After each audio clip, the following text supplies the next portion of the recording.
Well, welcome back.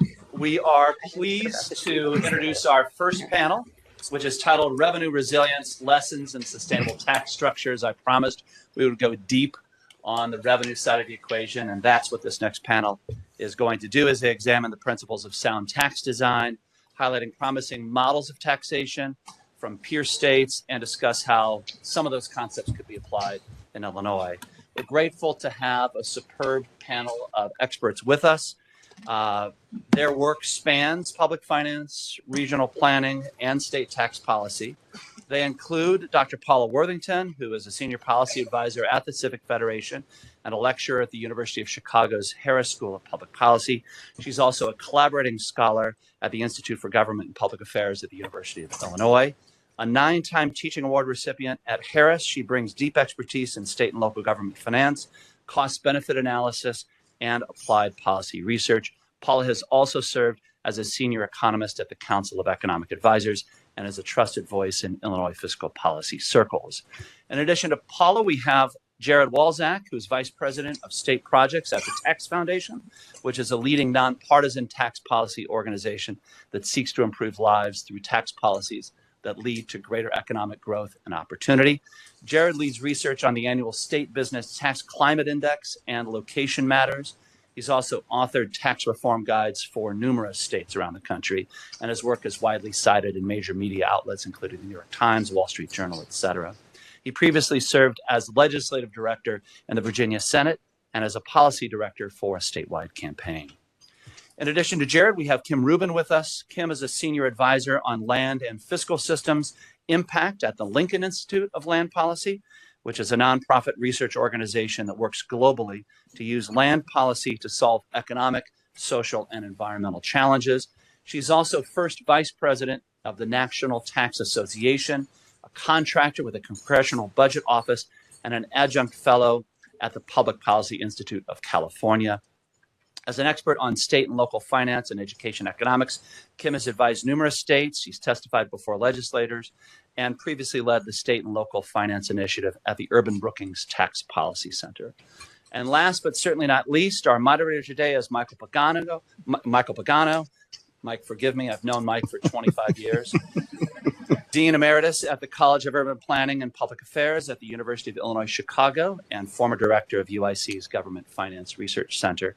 A fellow of the National Academy of Public Administration. He's authored or edited 11 books and over 80 articles on urban finance, federalism, fiscal policy, etc. He also wrote the National League of Cities City Fiscal Conditions Report for 30 years. He served on numerous boards, earned top honors in public administration, and we are pleased to have him with us to lead this panel. So please join me in welcoming Paula, Jared, Kim, and Michael. Over to you.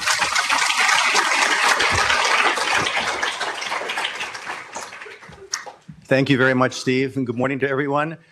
You will notice there are no slides today. It's because we've got 3 beautiful countenances up here and one that's made for radio. So I will begin by providing some context, which you're all quite familiar with, but we want to get that out there so that we understand the difficult situation that the states and cities throughout the country are in, and all local governments. So first of all, there's the COVID era federal support, which has nearly ended by the end of mostly places. By the end of this year, there won't be any dollars left, that propped up the government, state and local governments from 2020, especially 2021 until the present. If not for that, we would have been facing this situation and this crisis much earlier. The second is current impoundment and rescission activities on the part of the federal government, in which already allocated and appropriated funds for, in many cases, green energy, green infrastructure, energy, and other sorts of projects are being clawed back, and states and local governments are having to contend with. Now what do we do? And of course, they have the option of trying to own source revenue, self-support those activities, cut back on those activities, or eliminate them. The third point is a little more philosophical, and I put it in the context of the Reagan Revolution. In the early 1980s, Ronald Reagan came into office promising the 3 Ds: deregulation, devolution, and decentralization. And it reset the federal system in the 1980s and forced a realignment of federal and state authorities that are currently in place. The big, beautiful bill, 40 years later, repositions the federal government once again by removing or reducing social safety net programs, and it means state and local governments will absorb the programs, or some of them, or none of them, and leaving their services to the nonprofit sector, which, as we all know, is also facing a challenging time in terms of financial support. The bill also preserved tax exemption in the bond market, and it increased the state and local income tax deduction to $40,000. It made permanent low-income housing tax credit programs, the new markets tax credit, and large increases for funding state and local homeland security. The bill rescinds funding for DOT's neighborhood access and equity programs, EPA grants, grants to individuals from SNAP, which will cut $186 billion through 2034, and Medicaid costs reducing nearly $1 trillion over that time period. Fourth, the fiscal impacts. Note, the fiscal impacts of these changes in our federal system are variable, depending on the state's legal access to taxes and fees, and the state's limitations on the fiscal powers of local governments. Because those limitations vary from state to state, fiscal impacts of federal actions will also be variable. Reductions in direct support to individuals for medical and housing needs certainly affect individuals, but they also push down the intergovernmental ladder to local governments where individuals live. We live in a truly transformative and turbulent new federalist era that will affect state and local governments, requiring them to rethink their fiscal responsibilities and policies and addressing their core fiscal principles and their future sustainability. That's the Reader Digest version of what's happened in the last few years. So I'd like to begin by turning this over to the panel now and asking some of the core questions that I think are to be important to discuss, and some specific ones later. But I'd first like to start with a question to Paula. Sort of introduce us to what are the core principles for a sustainable revenue stream? What do you have in mind when you teach that? Sure, thank you. And thanks to the Chicago Fed and all the people at Civic Federation for organizing this and arranging this panel here today, and all the other panels. Despite Mike's doom and gloom accounting of all the chop coming out of Washington, D.C., I like to think that there remain some sort of evergreen principles that we can keep in mind as we think about tax policy and perhaps spending policy as well, ultimately. A tax structure needs to be one that allows growth, organic growth in tax revenues as the size of that economy, that taxed entity, grows.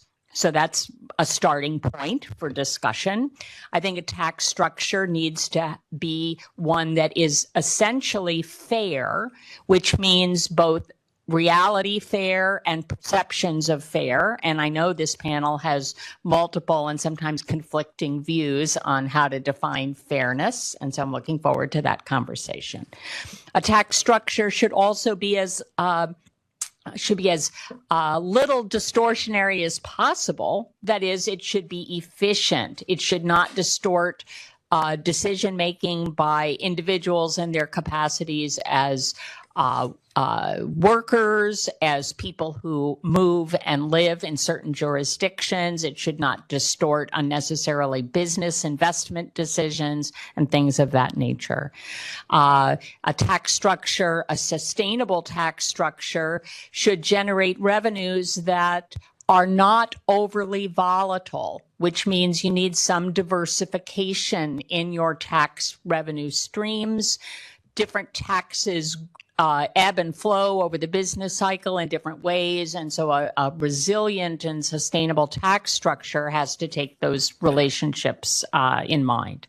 I also want to point out that a tax structure should generate enough revenues to provide the services that the relevant residents of the jurisdiction have decided they want to provide. They want government to provide. And so that's speaking to the level, I think, of taxation.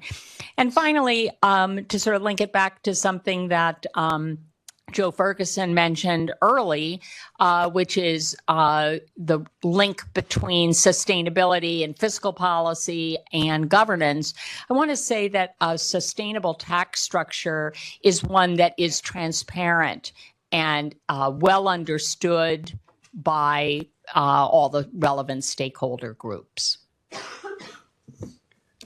Great. We've got at least 5 principles of core principles for the sustainable program. Kim, could you speak a bit about the volatility of tax structures and how they and how the responses to those over time?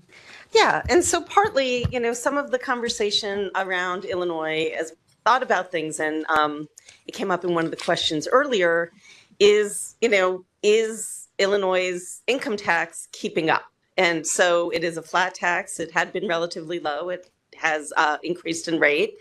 And some of the, discussion about whether there should be a more progressive income tax is something that's in place in California and New York. And you kind of want to balance a tax that could be more progressive or raise more money from higher income people versus whether that increases volatility. If we think about things like California and New York's tax systems, they do really well during booms, especially when the stock market is doing well.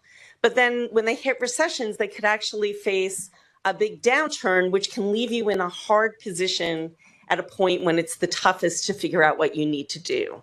And so in my mind, I feel like Illinois would be better off having some progressivity in its tax system, but you can actually balance that by setting up things on the spending side to try and smooth that over time, right? There's no rule that says all the money you raise in one year needs to be spent in that year. And so one of the things California did after the Great Recession, and they basically faced this decline in how much income tax revenues they went in, is they set up some rainy day funds or some money where you're shifting some of your money, especially money that's coming from things like stock returns or capital gains or stock options, into a fund that you can't spend all at once. And so then you're just slowing down the increase and the decrease. And it's a way of being able to capture some of that volatility and capture some of that progressivity without necessarily leaving you unduly vulnerable during downturns. Now, if I shift a little bit, like if we talk about Illinois' income tax, should I do this now or should I do it later? Go for it. There are a couple of things about Illinois' income tax. Like, in my mind, having it be more progressive would be useful. Having it be more progressive in a way that is marginal, so different than what was proposed before.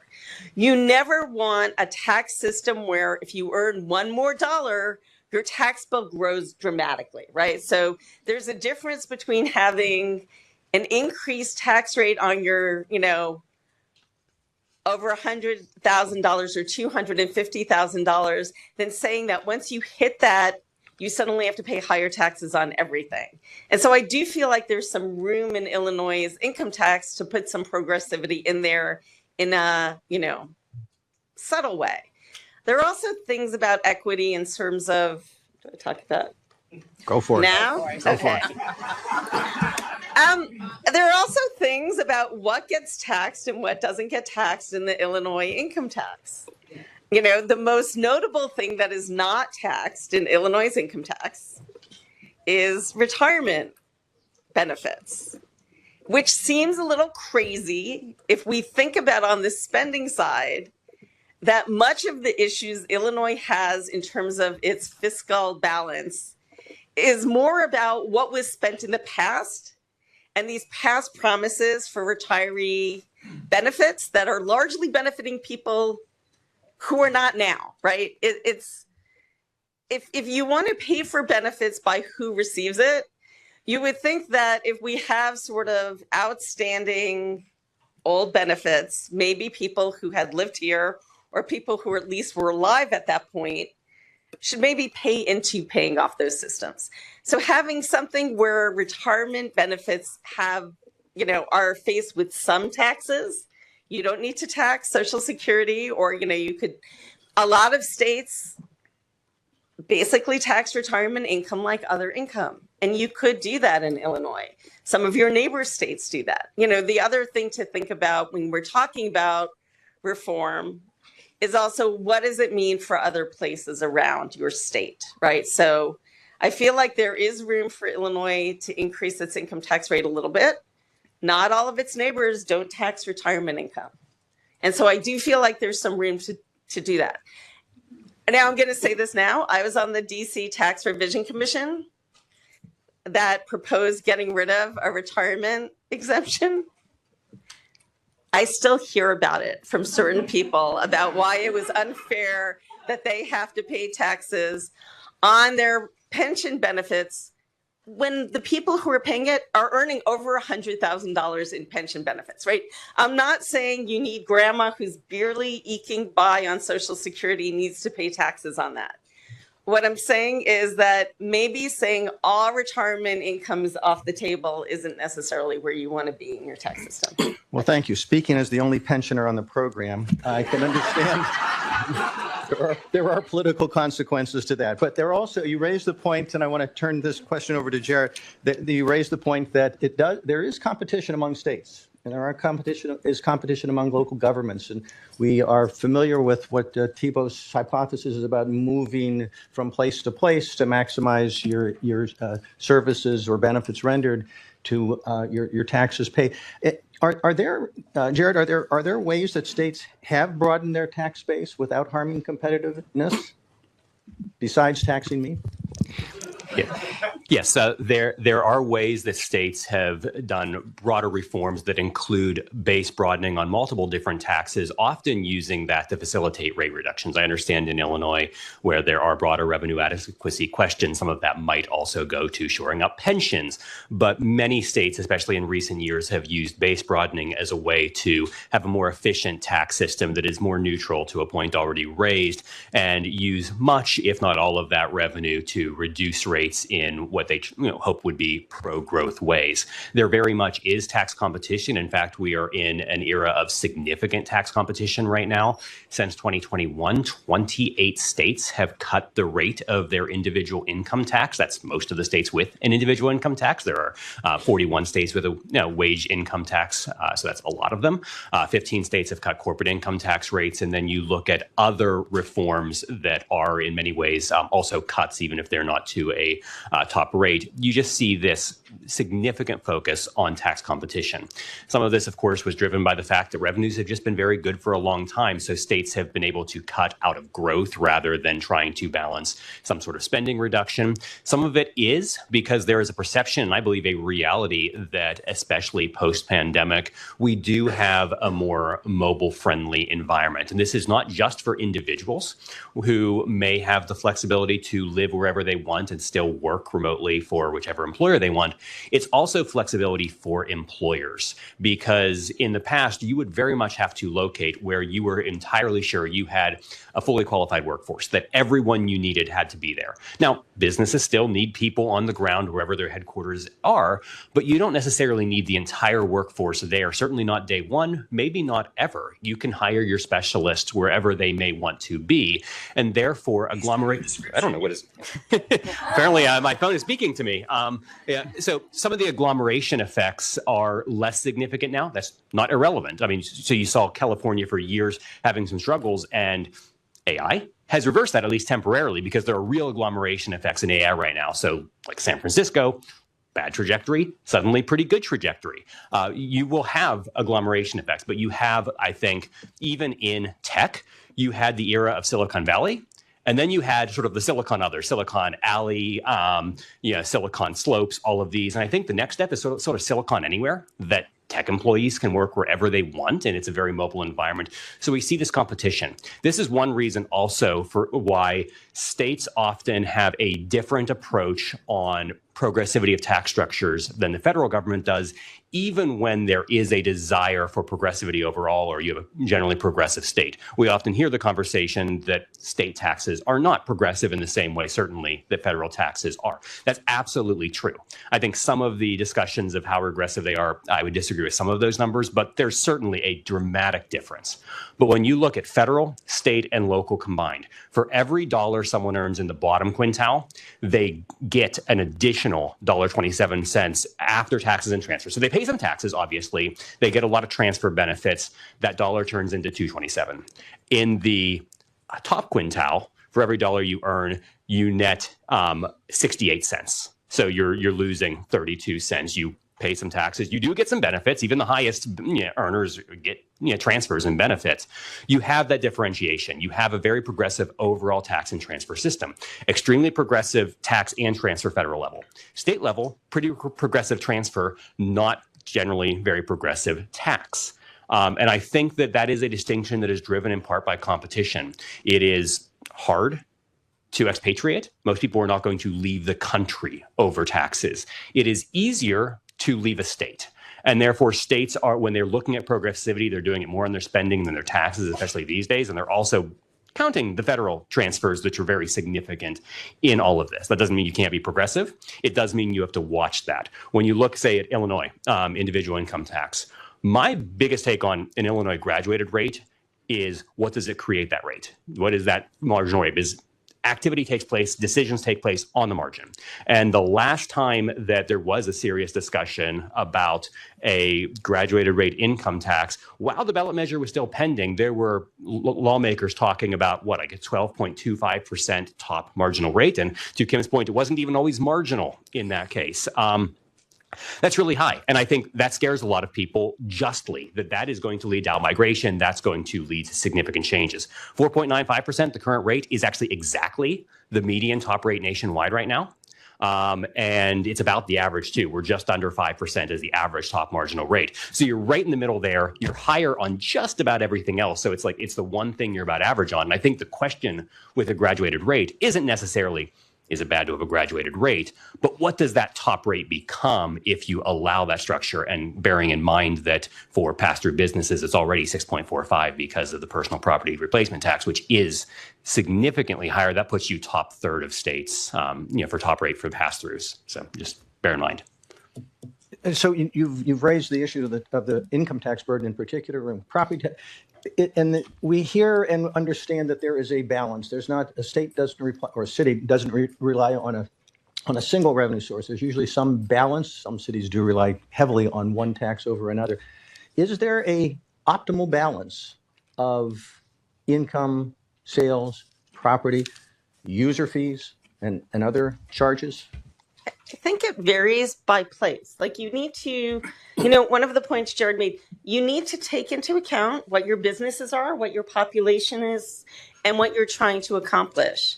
When we were doing tax revision in DC, which has a lot of very high income people and some very poor people, figuring out how you balance that, even though recognizing that, that is a very mobile environment because people could go to Maryland or Virginia easily. But you want to sort of play those things off of each other. So in a place like Illinois and Chicago, if we're getting down deeper, you want to think about what your businesses are, who your population is, what you're trying to accomplish, and then how does it compare to your neighbors and where could people go? So there could be two ways of looking at that. One is an agreement that, especially in a large metropolitan area, we have competitive municipalities, and some of the municipalities rely on manufacturing, some of them on services, some on retail sales. Once you balance that, you've got a mix, right? And what does that do for then revenue generation for those municipalities? Does it maximize it, or does it put them in competition with each other to raid those economic sectors that could benefit their revenue structure? Yes, I think we see some of both. We see places try and compete locally, where everybody is giving away the store. If Amazon is saying they're going to build a headquarters, which isn't necessarily going to, generate necessarily all that much stuff, but there is this competition going on. I think, and this is something that's about Illinois, like you could imagine and this is getting back to sort of some of those numbers about the spending side, right? The fact that so much of education is paid for locally. You could imagine if you want to get some of the education spending off of the property tax, you could do something like introduce a local income tax, which would then sort of diversify local tax systems. For me, it feels like you would be better off if we actually shift some of the responsibility from the lokes to states, because that recognizes that different areas have different populations, and we might want some redistribution in education spending. Now, partly I feel like Illinois doesn't do as much as other states because of, the quirks of its constitution versus others. Like, we see states equalize education spending largely because of court cases, and they might be getting into this in the next panel, so I'm sorry. But like part of it is driven by what you have to do based on what your constitution says. But I would argue that I would think while Illinois could have a local option, say income tax, because some of its neighboring states do, I would feel like it would be better served if it actually did something with its income tax, but then paid for more education at the state level. And you might disagree, but so a couple of things there. I mean, you do need revenue diversification, and the optimal rates are going to differ from state to state. I think, we do have economic evidence in the literature pretty consistently that some types of taxes are more efficient than others. Efficiency is not the only thing you are maximizing for. But when you're thinking about efficiency, you do have more efficiency on well-designed consumption taxes than even well-designed income taxes. And you have even greater efficiency on property taxes. Of your major taxes, the property tax has the least economic distortions. It has the least adverse effect on growth. Now, a lot of people don't like property taxes. In Illinois, property taxes are very high. My argument is not that efficiency is the only thing you should care about, but clearly it has to be taken into account that you don't necessarily want to shift massive amounts of burden to a tax that is less efficient and not expect some adverse effect. In Nebraska, recently, there was a proposed ballot measure. It did not make the ballot to replace practically every state tax with one supposedly broad-based sales tax. It actually wasn't that broad-based when you looked at it. They claimed they could do it at 7.5%. That, of course, didn't pass the laugh test. We estimated it would be about 22%, even assuming not significant additional evasion. As much as I think consumption taxes are better than some of the taxes they're replacing, I do not think that a state with a 22% sales tax and all its neighbors not having 22% sales taxes is going to work. So obviously you need balance on this, but you do need to think about some of those efficiencies. Local income taxes, not a big fan of, but what I would generally say is that your local governments, in many ways, they have built around the revenue structure they have, and that if you shift a lot of additional responsibilities to them, even if you provide them with an additional local tax, distributionally, all of them will be different. If, for instance, you shifted away to some degree from property taxes and more towards a sales tax, that's great for maybe a tourist area or a place with a lot of retail, might be good for some major cities, not so good for bedroom communities, not good for rural areas.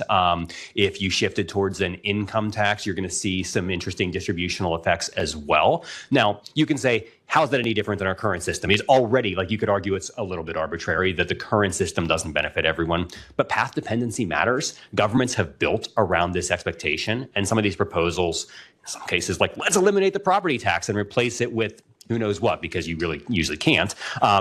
They say sales tax, usually in Florida, it would be a 15% sales tax to replace their property tax. Don't think that's happening, but think about which counties could maybe do that and which clearly couldn't, that there's probably not a rate at which you could raise enough money to replace the property tax. So just thinking about the path dependency matters a lot, especially for local governments as well. And so using the same argument for Illinois, and Paula, maybe you can weigh in here. There are three major tax streams that come into the state. How do they fit with the what you identified as some of the core principles? Are we following what you identified as key? Sure. Thank you. So we've heard a lot about personal income taxation, a little bit about corporate income taxation on the side, a little bit about property taxation. Where I would lean in is thinking harder about consumption taxes and sales taxes. And, the state of Illinois is a high sales tax state. and when you look at total revenues raised and when you look at tax rates, because as has been previously mentioned, I think by Elizabeth, we have a state sales tax on goods, but we also have a lot of local jurisdictions that impose their own taxes. So we have basically a narrow base with a high rate. And that does not serve us well in a couple of domains. One, again, Elizabeth's slide showing the changes over time in the shift in consumption of goods and services. Services consumption has grown a lot at the expenses of goods consumption. So the overall base that we're going after here in Illinois is narrowing. If you look at the last few years in Illinois compared to other states, what you see is that overall, the state's sales tax revenue, and by the state, I actually do want to include the localities as well, as Elizabeth did. Illinois has kind of held its own. But that's coming from a very aggressive policy stance in terms of raising excise taxes, essentially, over the last few years. We've doubled our motor fuel excise tax. We've introduced adult use cannabis and have a special excise tax on that product. So, what isn't growing is basic garden variety general sales tax revenues. So this idea that we might be able to consider base broadening by bringing some number of services into the base is very attractive. And I think, responsible, reasonable revenue estimates and economic impact estimates suggest that you could raise significant amount of revenues for the state and for local jurisdictions if you were to do that, and you could consider bringing the rate down while you made that change.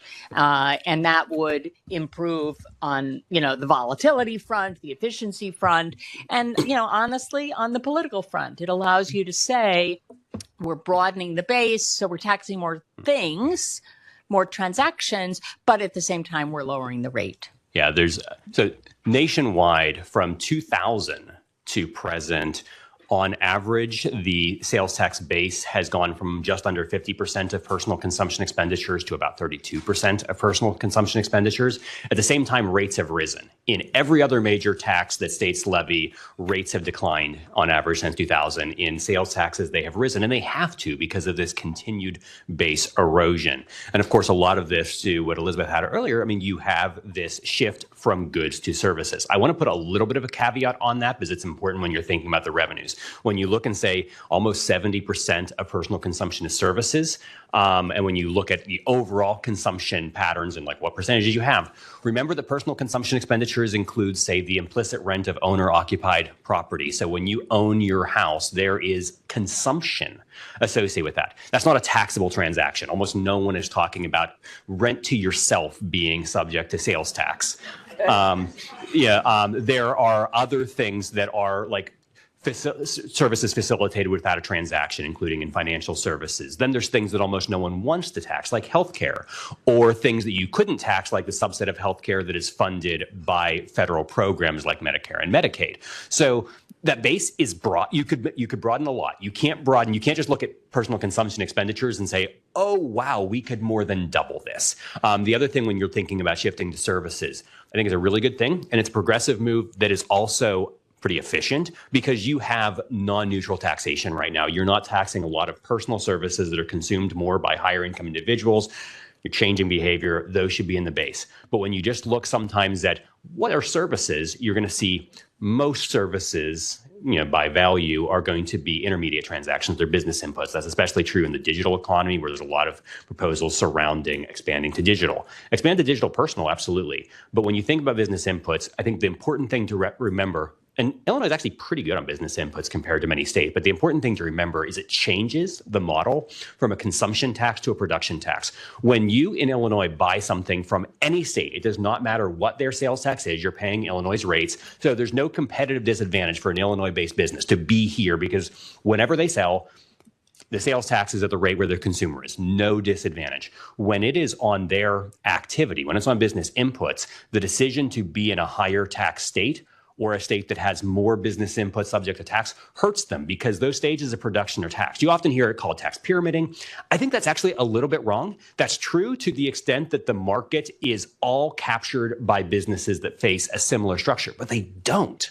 You have other businesses located in other states that either have a lower rate or fewer business input subject to tax, and they are selling in national and international markets. You're just making it harder when you have a higher rate that's applied to business inputs to actually do the business activity in the state because it's a production tax to the extent that it applies. Illinois is lower percentage business inputs than the average state. That's great. Higher rate than the average state. Kind of comes out in the wash, but you have to think about what would it mean if we either broaden substantially to business inputs or raise the rate further. Go ahead. I just wanted to say, so I agree that we don't necessarily want to tax the business inputs, and some legislators will push to explicitly tax that because it's not on their people. But there is, like what we did in DC, and this is the thing I got the second most number of complaints about. We actually went through, and I think it's the Multi-State Tax Commission lists different services, right? So you can get things that list different things and see who taxes them and who doesn't, and go through, and it's not going to double the amount of money, but it will increase your equity, and some of these things are useful. Taxing your dry cleaners. The thing that I got yelled at the most, besides the pension stuff, taxing yoga studios, right? There is nothing, if we think about fairness, the idea that we're taxing if somebody is going out and buying a ball to play basketball, but we're not taxing the people who are going to the gyms, is just setting up some equity things. So it does feel like if you're going to do, some sort of tax balancing and you want some equity, you also want there to be some fairness, thinking about what things people do locally. Now, after COVID, the idea that people are actually, getting their gym services from, Argentina or Peru is something that you never would have thought of 10 years ago. But it does feel like there are some services that it would make sense to include in the tax base, and not at a different rate and not necessarily business or intermediate goods. But there are some things people buy that if we added them to the base, could expand the base and either raise more money or be another way of sort of having more stability over time in your sales tax. Yeah, Florida tried to do that a couple of decades ago, and before the law went into effect, all of the newspapers which were going to be charged the service fee went crazy, so they didn't even implement it. So it's very politically volatile. But other states have done it successfully on a reasonable scale. Yeah, and so you've been talking about the volatility of taxes and the balancing act between among the various taxes. In the 1980s, if you look at the composition of municipal general fund revenue during the 1980s, at the beginning of the decade, the preponderance of revenue came from property taxes across the country. By the end of the decade, the preponderance of revenue came from user charges. Is this and we haven't talked about those yet, are there other opportunities for states and cities and local government and education to find more and more things to apply a user fee to, so you don't get into those politically volatile areas? You can, but some of the shift to user charges that are in like some of the data we use feel a little unfair in that one of the things that counts as a user charges, if you look at Census of Governments data, and yes, I am getting that geeky in, include tuition to public universities. In any world you're thinking about, if you talk to anybody on the street and you said, oh, look, we've charged more for user fees, but this is a public, this is something that the government, it's a government revenue. They would never think that paying their tuition to the University of Illinois should count as something that counts as a government revenue source. But like there are things you could charge for fees. There are some fees. I feel like this is something that you talked about, Mike, but maybe it was somebody's. I was at a conference in Chicago where we were talking about public-private partnerships, where basically the city of Chicago wanted to raise the parking lot rates, and they privatized because they didn't think they could politically do it. Was that a you story or was it a somebody? Okay. Somebody else. But like, Everybody's it story. is interesting to think about whether you can put user fees in, and for some things you might want to use them if they are actually providing and paying for services people are getting.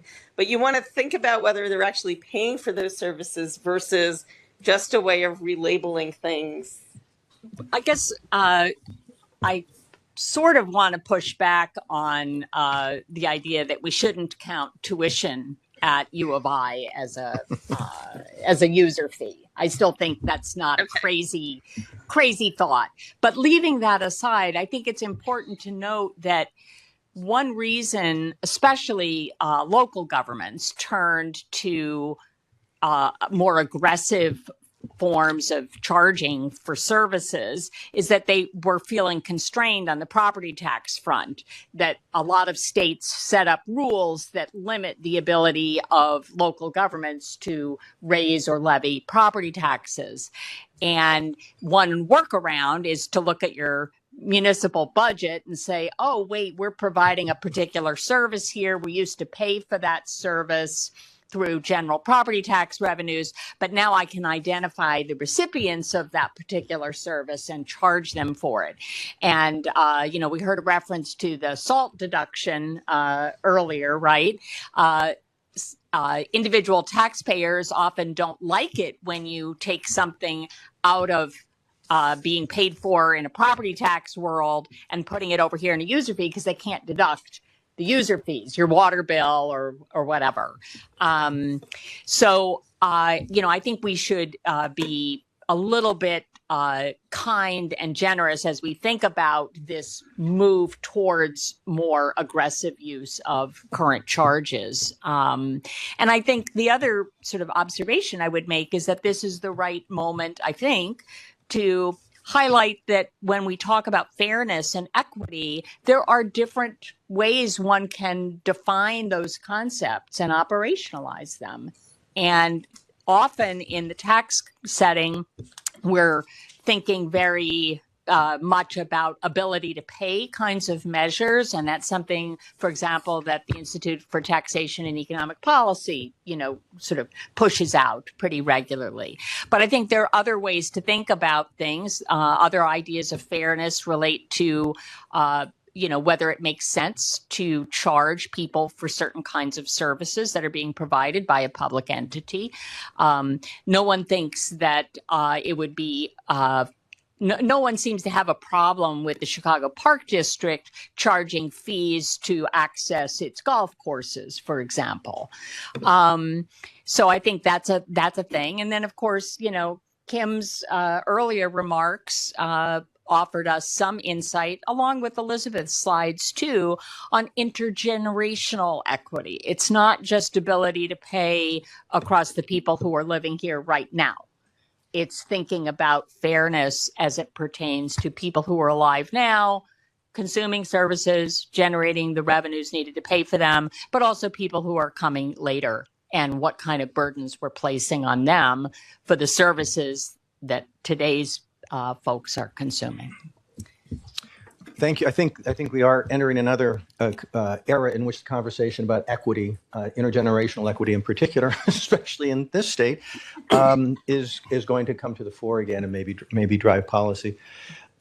We are coming to the next portion of the panel that before we take question and answer from the audience, that has to do. Elizabeth said that she's a Fed employee, so she can't make policy proposals. We can, and so I'm going to call this the Rick Mattoon portion of the panel, in which each panelist states a provocative policy proposal. It's called the Rick Mattoon panel because, was it 10 years ago, Rick, that Rick and his colleagues proposed that as a way to address the pension liabilities of the state that had accumulated at, what was it, maybe 30 billion at the time, it was so small, that a 1% real estate tax across the state.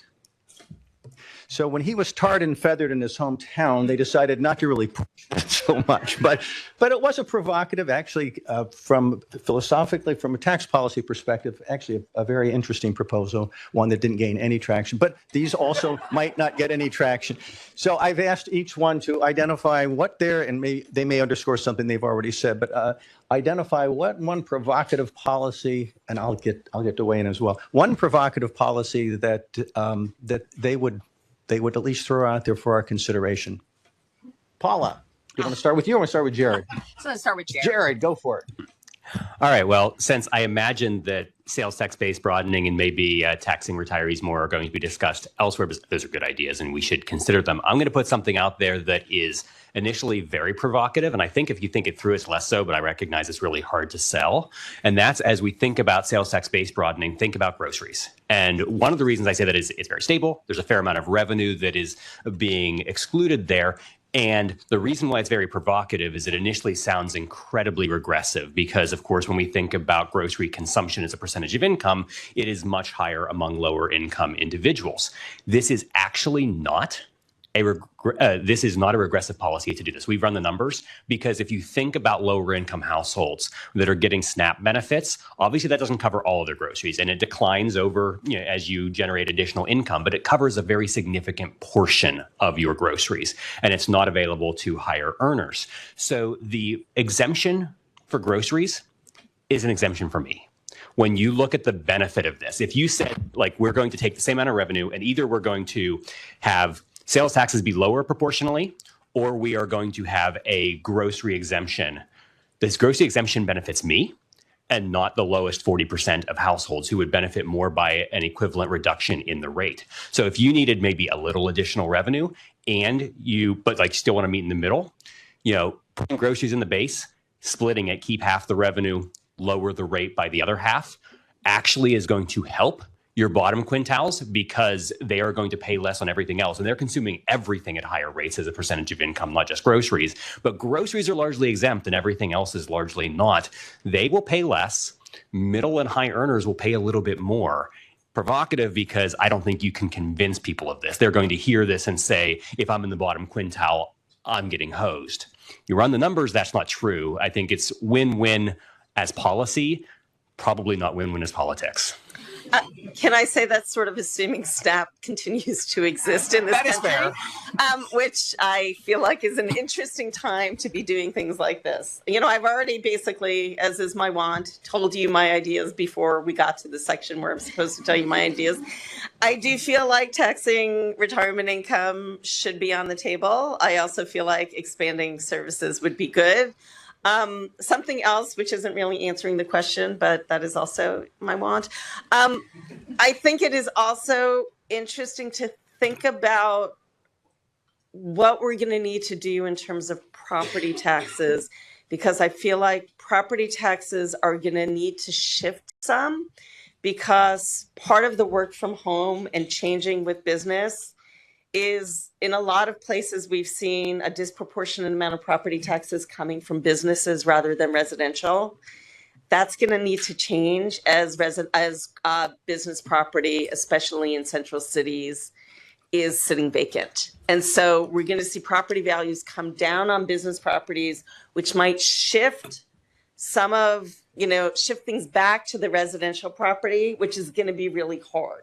So thinking about ways that we can diversify or broaden recognizes that that is going to be an undue pressure. It's going to be especially in a place like Illinois. For local areas that don't have a lot of sales activity and are more reliant on the property taxes, which tend to, in the Chicago area, be areas that are more African American. I know we're not supposed to talk about that anymore.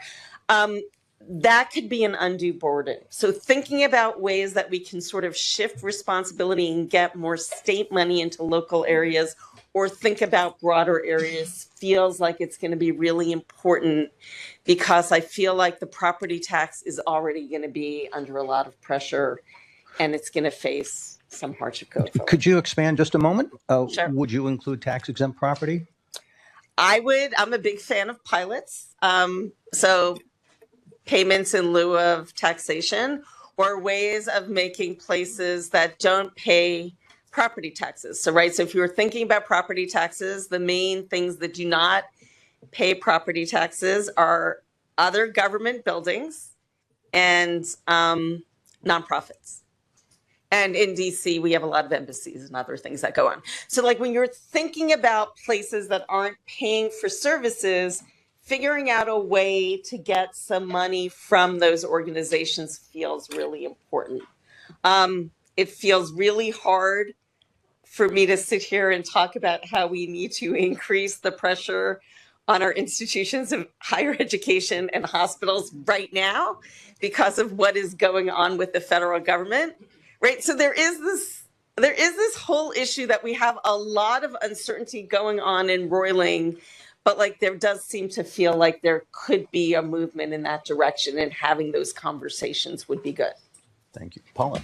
Sure. Well, like Kim, I've already kind of revealed, shown you my cards somewhat. I'm very much aligned with ideas around base broadening, whether that is in the sales tax context or the income tax context.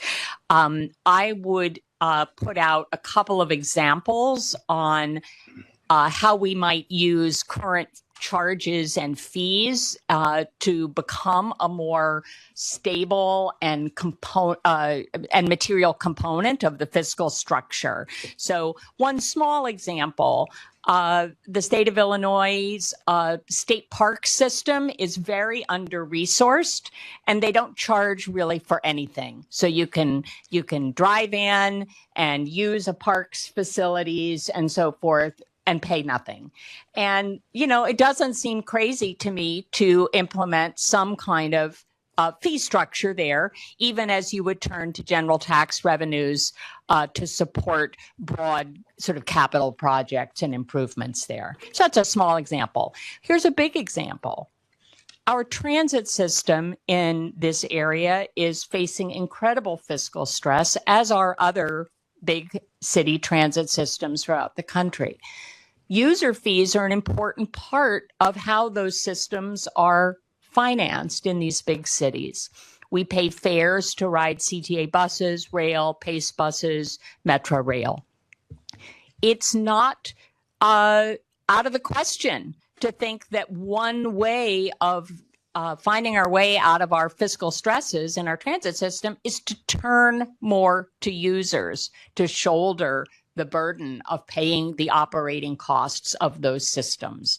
So I'm not putting out there a particular target in terms of share or percentage or dollars, but I'm saying that we need to be more open to turning to our user base to fund these kinds of government services. Thank you. And I'm going to be a little more provocative, and I know nobody's going to like this, but I would recommend that the state of Illinois and other states around here, except for Ohio, adopt what Ohio has been doing since 1947, in which municipalities have the authority to levy a 1% income and tax at the place of residence and the place of work. And it serves very much as a regional tax in which those users of a central city's services, suburban commuters into the city, are actually having some of those costs covered by the users of those services. Okay, so that won't go anywhere.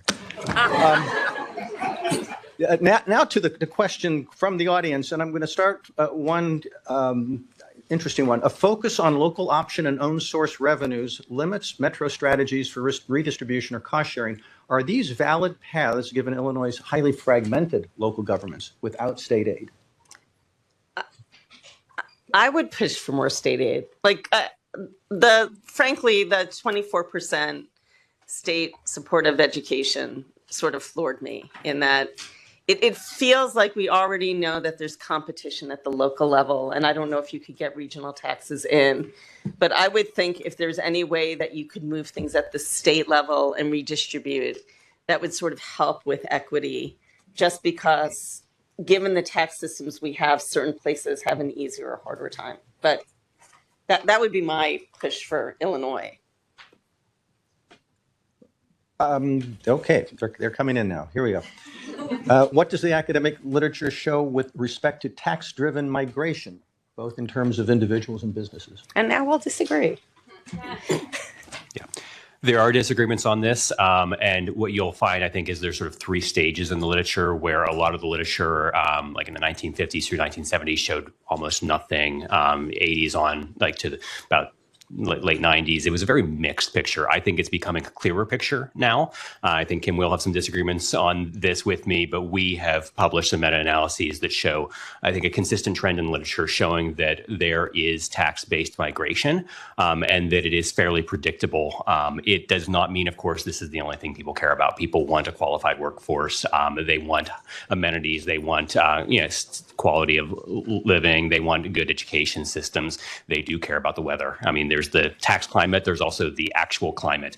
All of those things matter, but we do see consistent outmigration from higher tax states into lower tax states. This is particularly true along the income tax axis more than other axes. This is true of individuals and businesses, but especially pass-through business owners seem to be pretty sensitive to this. So I think that is something states need to watch. Certainly, you're seeing this migration into the lowest tax states, and you can say, okay, well, Florida, Texas, there's other things going for them too. Like Florida has all the retirees going there. And that's true. You can't just say like everyone's going to be Florida levels of growth if they have zero income tax. And I'm not saying everyone needs to be zero income tax, but you can see pretty consistently the lower rates of taxation, particularly income taxes, do have an effect on overall migration. I think that's going to accelerate given the trends that we're experiencing with remote work. I recognize we're not going to be a remote majority economy anytime soon, but a lot of your individuals who are sort of upper middle class, which are going to be probably the most sensitive to this, are in that and have that ability to move. So I do think it matters. It's not the only thing that matters by any stretch of the imagination. I mean, we can see the counterexamples.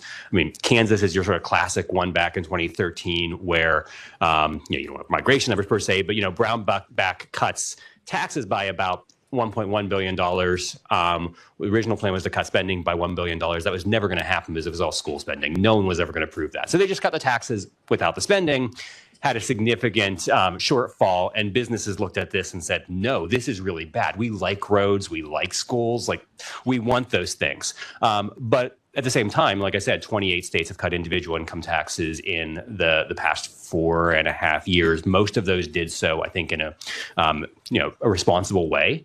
And I would expect we're already seeing in some of those states that have done it a little longer ago, some of the migration effects, states that have made these big reforms. North Carolina comes to mind.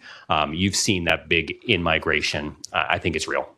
Jared, hold on to the mic because this one was for you. Hey, can I counter that a little bit? Yeah, she's going to have a different view. Counter? I think there probably is more migration, but I don't think there is as much. I also feel like some of what we see as people changing where they say they live, I do feel like if we're doing some of this, states need to be much more vigilant in making sure if people are claiming that they don't live in a state for income taxes, they do not get a homestead exemption, right? If you basically say you live in Florida, you don't get to have your house in Maryland cost less. And so I do think that there are things that we see where people sometimes change where they say they live. That might need to be followed. But I also think people might value how much they pay in taxes, but they also value what the services are they get. And they care where their kids are going to school, and they care if their roads are paved or not. And so I don't think it is as extreme.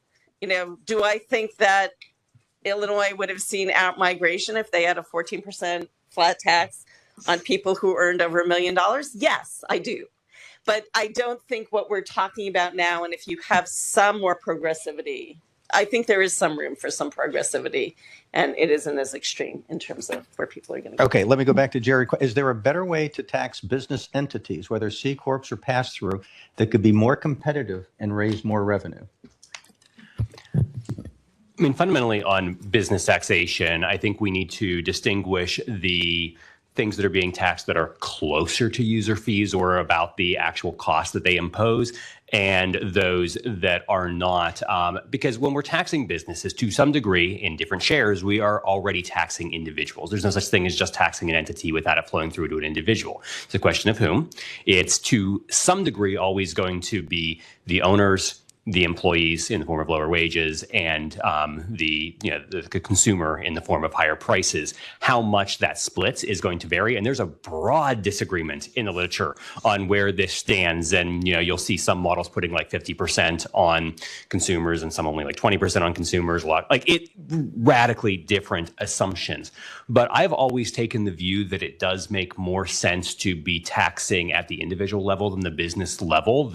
Even if we're going to talk progressive taxes, it would make more sense to tax the high earner who owns that business activity than to tax the business activity, so that you have fewer distortions about where businesses are located, what sort of business activity is happening. A lot of business taxes are distorting business decision making, particularly decisions on whether to invest, where to invest, how much to invest in capital versus in labor. I want to avoid as many of those distortions as possible. Now, business property taxes really important. At least the real property taxes don't love the tangible personal, and that's also where you see the machinery and equipment. You're creating disincentives there.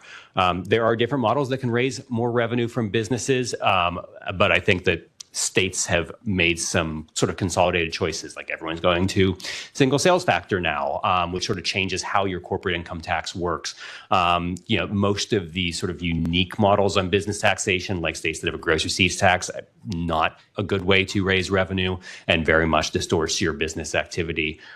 I guess, I don't like highly progressive taxes, but most states have progressive taxes in some ways. I would rather you tax the earner than tax the business at particularly aggressive rates. So following up on the fleet of Florida, so nobody pays income taxes. How much will climate change, rising costs of insurance, and growing pains, it just disappeared? You want me to Finish it up. answer? Yeah, Go ahead. Go ahead. Finish the question. Well, Something that was interesting, and going back to the question that came up earlier about the plentiful fresh water, there is this interesting question if whether climate change is going to be a boon. You have water, you don't have hurricanes or natural disasters. Is it going to be that it's going to be sort of moderate to live in the Midwest? And then the growing businesses that I kind of hate a little bit because I feel like they're using resources and I'm not really sure they generate the jobs they say they're generating, but it feels like something that if you have a lot of water might be data centers. I don't know whether if you have water and you can recycle it and you have a way of dissipating the heat, is there a way that we can sort of set up a bunch of data centers? You can get some tax revenue from them. You can keep them running coolly and you can recycle the heat that's generated from them to sort of heat houses in the middle of winter. I don't know if that's something that is technologically possible, but does it seem like it would be better from my perspective for us to have some of our data centers not in Virginia in a nuclear strike range of DC? Yeah, I think so. And so, I don't know whether the Midwest should try and get into this business. If they're going to, please don't give away the store. There's going to be so much buildup of these things that I feel like there are going to be enough to go around. And state and local governments should be able to raise some money if you're going to let these things, locate here. And just an observation about Florida. To me, it does seem like property values, insurance premiums, and the like are starting to show through some of the impacts of climate change down there. I'm a big fan of, having prices to guide people's decision making. And so, I love the idea that now someone thinking about property in Florida is looking at a more realistic assessment of flood or hurricane risk or what have you, and it has to consider paying the piper for those insurance premiums. If insurance can be provided at all. Probably means we need to fix the National Flood Insurance Program. It probably means we need to devote actual federal resources to providing and maintaining better data, more up-to-date data on actual flood risks, things like that. But I'm all in, and you know, I don't think Illinois is going to have mountains anytime soon, which makes me sad because I love to do vacations in mountain places. But I think other amenities and aspects of this part of the country may be very attractive in the future. Thank you. I think we're at the end of the session. I want to thank Jared, Kim, And Paula. Paula, Yeah, that's me. my neighbor, and Paula for their contributions to this lively discussion. And of course, there is the hallway afterwards in which you can jump on them for more information. Thank you so much. And please join me in thanking you guys for a great. Thank you, Steve.